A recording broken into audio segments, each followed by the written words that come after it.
Everything Dwight Manfredi built is slipping through his fingers. Episode 8 of Tulsa King Season 3 doesn't just shake his empire, it crushes it from the inside. Betrayal, blood, and broken trust fill every frame as the past finally catches up to the general. This isn't just another episode. It's the moment when every secret comes back to haunt him. The episode opens with an unsettling quiet across Tulsa. The streets feel empty, almost like the city itself is holding its breath. Dwight stands alone outside his bar, watching the morning sunrise over the buildings he once ruled. There's no music, no dialogue, just the sound of his lighter clicking as he smokes, lost in thought. It's a rare, fragile moment of peace before chaos kicks down the door. You can see in his eyes that he knows something is coming. He's not afraid, but he's tired of running, tired of pretending that the old ways still work in this new world. Inside, the crew is tense. Mitch and Bodhi exchange worried glances while counting the week's take. Stacy hasn't been seen for days, and rumors are swirling that the ATF might finally have a case strong enough to bring Dwight down. Even Tyson, usually loyal and lighthearted, keeps checking the door like he's expecting someone bad to walk through it. The energy in the room feels different, heavier, sharper. Dwight can sense it too. When he walks in, everyone stops talking. He doesn't yell or threaten, he just looks at them. That silent stare says more than any words could.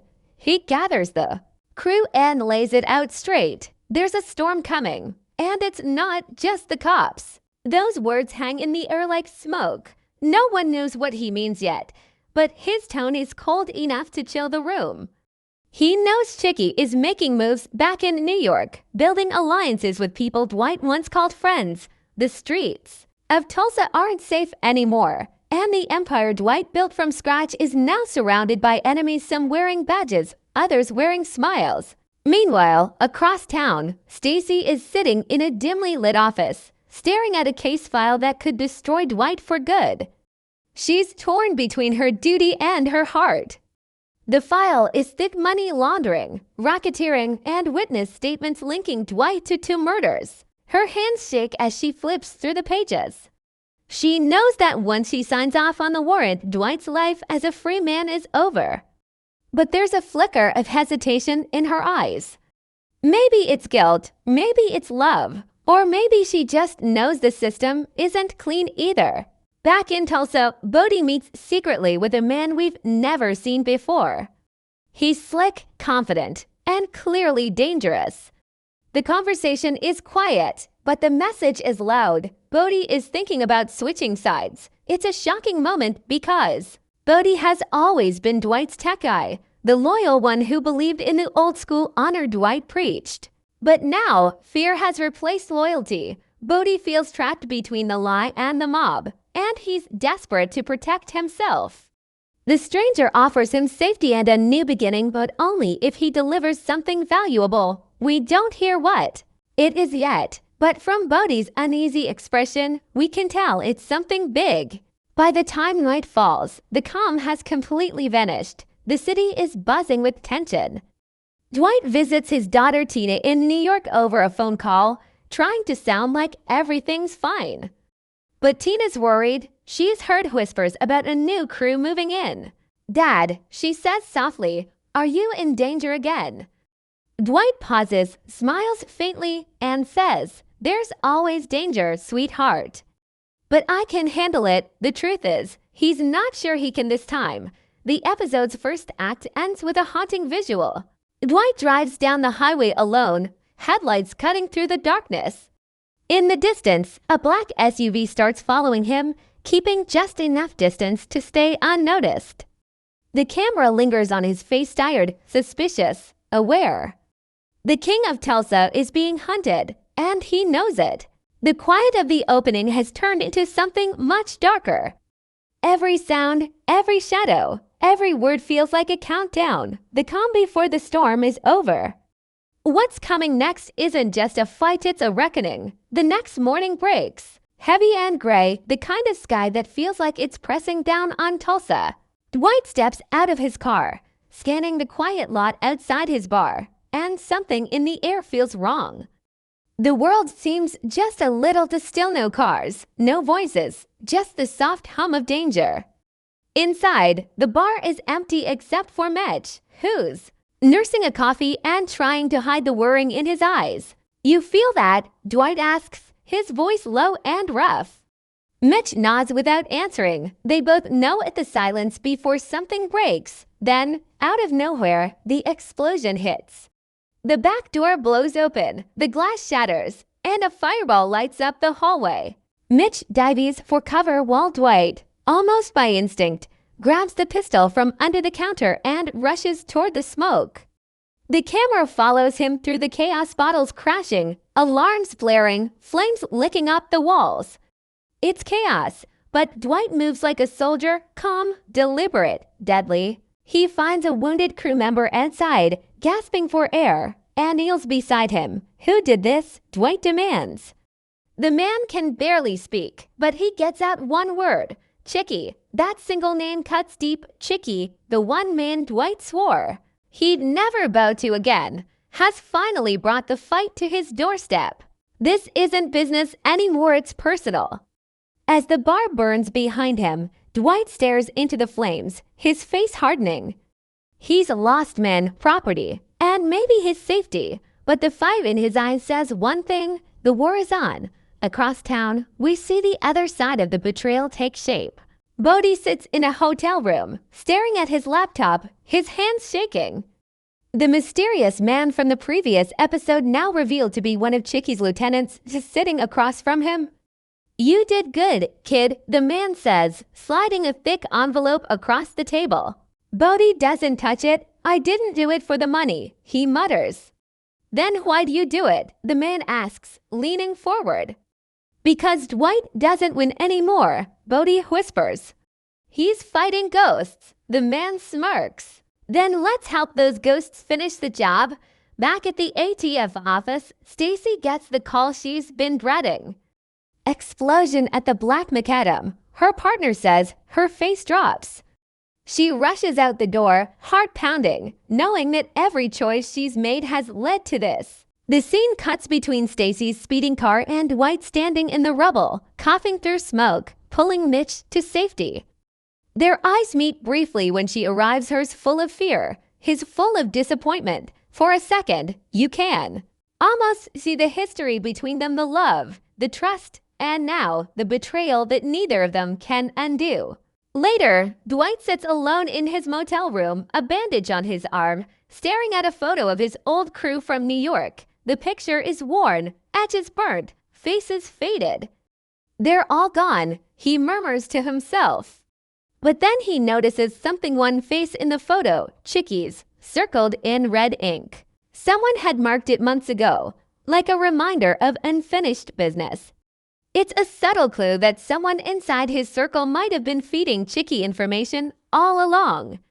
The realization hits him like a bullet. Meanwhile, in New York, Chickie celebrates. Surrounded by his men, he raises a glass of whiskey. "To the fall of the king," he says, laughing, but behind that smug grin, there's fear. Chickie knows Dwight isn't the kind of man who stays down for long. The more you hurt him, the more dangerous he becomes. One of his men asks, "What if he comes for us?" Chickie smirks, "Let him try." "We'll be ready." Back in Tulsa, Dwight's not sleeping.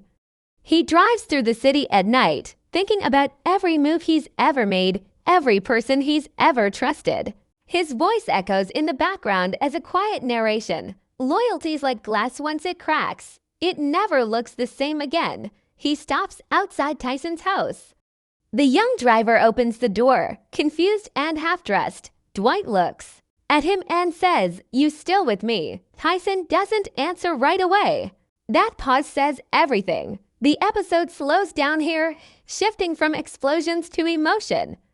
Dwight walks to the edge of the Arkansas River, throws his cigarette in, and watches it float away. The reflection of the burning bar flickers across the water, a symbol of everything he's losing. In that moment, you can almost see the weight of his choices. He built his empire on respect and fear, but now both are slipping away. The second act closes with one haunting image, Dwight sitting in his car, dialing a number on a burner phone. The voice on the other end answers, and he says, "It's time." We don't know who he's calling, but from his tone, it's clear Dwight is done defending. He's about to go on the attack. Night falls over Tulsa like a blanket of ash. The fire from Dwight's bar has been put out, but the smoke still hangs over the city like a warning. The streets are quieter than usual, and for the first time, Dwight feels the city turning cold on him. The same people who once nodded at him in respect now avoid his gaze. The power he once commanded through fear has shifted into whispers of doubt. But Dwight isn't the kind of man who waits for mercy. He takes back what's his, one move at a time. The episode opens with him inside a dark warehouse on the outskirts of town. A single light bulb swings above, casting long shadows over his face. Across from him sits an old contact Armand Trucy, the ex-mob soldier Dwight once exiled for betrayal. Armand looks nervous, knowing Dwight wouldn't call unless things were dire. "You're the last person I expected to see alive," he mutters. Dwight smirks faintly. "You and me both." There's no warmth in his voice, just business. He slides a photo across the table. Bodhi's face, circled in red. The silence that follows is thick. Armand finally leans forward. "So what's the plan?" Dwight answers without hesitation. "I'm taking everything back. Every dime, every street, every name that forgot who built this city." It's the kind of line that echoes the old Dwight, the one who came to Tulsa fresh out of prison, determined to build something new. But now, his tone isn't hopeful, it's vengeful. Cut to Bodhi, pacing in his apartment, sweating. His phone buzzes, non-stop texts from Chickie's men demanding updates. He's in too deep and knows it. When he opens his laptop, he finds an email from Dwight. No words, just a single photo of the burned bar and the caption, "We're not done." It's a message that freezes him in place. Bodhi knows Dwight's not bluffing. He's coming. Meanwhile, Stacy is drowning in guilt. She's sitting in her car outside Dwight's motel, watching the lights flicker inside. Her hands grip the steering wheel tight. She knows the ATF plans to move in soon. They think they can arrest him quietly before things escalate. But she also knows Dwight won't go down without a fight. She whispers to herself, "Don't make me choose." Dwight, that one line captures everything between them, a twisted love built on lies, loyalty, and loss. The tension explodes when Dwight finally makes his move. Late at night, he and Armand storm one of Chickie's drug depots hidden under a trucking yard. The scene is brutal and raw, gunfire echoing, glass shattering, men shouting orders. Dwight moves with cold precision, taking down one guard after another. There's no thrill in it, just purpose. When the dust settles, Dwight finds a ledger full of Chickie's new operations. He flips through the pages, realizing Chickie's not just targeting him, he's rebuilding the entire New York network from Tulsa outward. This isn't about revenge anymore. It's about empire. As Dwight and Armand leave the warehouse, a faint beeping sound catches his attention. Dwight stops, listens, then curses. A tracker. The second he tosses it aside, headlights flash from the road. A black SUV screeches to a halt, and armed men pour out. It's an ambush. Gunfire erupts again, bullets cutting through the night. Dwight dives behind a crate, returns fire, and manages to take down two attackers. But Armand isn't as lucky. A shot catches him in the shoulder, spinning him to the ground. Dwight drags him back to the car, blood soaking his jacket, and speeds off into the darkness. The chase scene that follows is one of the most intense of the season. Dwight's car weaves through the empty streets, tires screeching, bullets cracking the windshield. He finally shakes the pursuers near the old refinery, but Armand's fading fast. In a rare moment of emotion, Dwight grips his hand and says, "You did good, brother." Armand smiles weakly before passing out. For Dwight, it's one more reminder that everyone he touches either dies or disappears. By dawn, Dwight's sitting alone again, this time at the edge of an empty field. His face is bruised, his knuckles bleeding. He lights a cigarette, looks out over the horizon, and mutters, "You wanted a war, Chickie." Now you've got one. The wine carries the words away, but the intent is clear. He's done hiding. The final moments of this section cut between three perspectives. Bodhi deleting files in panic, Chickie receiving word of the failed ambush, and Stacy walking into her office to find a signed arrest warrant on her desk with Dwight's name on it. She closes her eyes, knowing what comes next. The pieces are in motion. The king has been wounded, but now he's awake. And when Dwight Manfredi wakes up angry, the whole city feels it. The night sky over Tulsa burns orange again, but this time, it's not from fire. It's the reflection of chaos, spreading through every corner of the city like a living thing. Episode 8 enters its final act with everything collapsing at once. Dwight's war has begun, and the lines between loyalty and betrayal are gone. Every ally has become a suspect, every safe place a trap. The king isn't sitting on his throne anymore. He's out in the streets, fighting to survive in the empire he built from blood and grit. The episode opens with Dwight sitting inside a small church at dawn. The stained glass windows cast soft colors across his bruised face. He's not praying, he's thinking. The silence around him feels heavier than the gunfire from the night before. The doors creak open, and Stacy steps in, her face pale and tired. She looks at him like someone looking at a ghost. "You knew this day would come," she says quietly. Dwight doesn't turn around. "Yeah," he replies, "but not from you." Her eyes fill with regret. She sets a file on the pew beside him. "They're coming tonight," she warns. "If you stay, you're done." He doesn't thank her. He just stares at the crucifix on the wall, lost in thought. The moment feels final, like a confession neither of them will survive. Later that day, Dwight gathers what's left of his crew, Mitch, Tyson, and two others. The tension between them is thick. Everyone knows someone's been feeding information to Chickie. Dwight slams his fist on the table. "If you've got something to say it now." No one speaks. Tyson finally looks up. "We didn't sign up for this, Dwight. You brought New York here, and now it's burning us alive." The words hit harder than a bullet. Dwight looks at the kid he once treated like a son and realizes he's already lost him. "Get out," he says quietly. "Before I make you part of this mess." Tyson leaves without a word. The family Dwight built is splintering before his eyes. As night falls, the inevitable comes. Chickie's men roll into Tulsa, black SUVs flooding the streets like a small army. Dwight's crew is outnumbered, outgunned, but not outwitted. He's turned the abandoned refinery into a fortress, laying traps and positioning his men.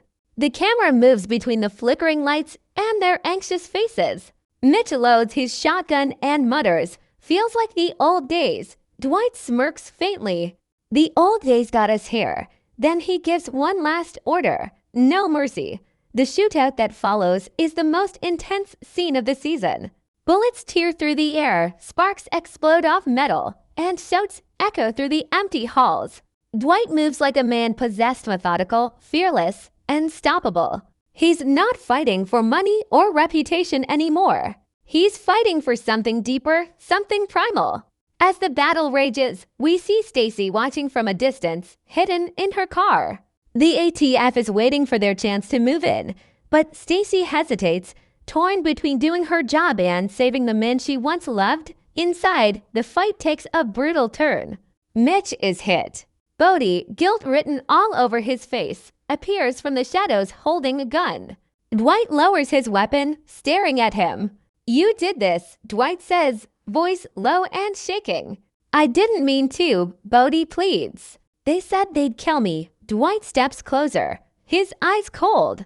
"They're gonna kill you anyway." The camera lingers as Bodhi drops the gun and runs, disappearing into the smoke. Dwight doesn't chase him. He just mutters, "Coward," and turns back to the fight. Then comes the twist. Chickie himself arrives. Dressed sharp, calm as ever, walking through the gunfire like a man watching his own movie. "You always thought you were better than me," he says. "Tulsa, your crew, your little kingdom, it's all mine now." Dwight's silence is heavier than any reply. He raises his gun, but before he can fire, a sniper shot rings out. Chickie falls. The camera pans to Stacy on a rooftop, rifle in hand, tears streaming down her face. She's chosen her side. When the smoke clears, Dwight stands alone in the wreckage. His men are gone, his empire in ruins. The ATF cars close in, red and blue lights washing over his face. Stacy walks toward him slowly, badge in one hand, rifle in the other. "It's over," she says. Dwight smirks faintly. For who? There's a pause, a moment that feels like forever before he raises his hands. The camera closes in on his eyes, still burning with that familiar fire. Even surrounded, even broken, he looks like a man who's already planning his next move. The episode ends with him being led into a police car, the city skyline flickering behind him. A final voiceover plays Dwight's voice, calm and reflective. Every king falls, but not every king stays down. The screen cuts to black, leaving the audience in silence. No music, no preview, just the echo of his words. Episode 8 doesn't end, it lingers. It's not about victory or defeat anymore. It's about the cost of power, the price of loyalty, and the fire that keeps burning long after the crown has turned to ash.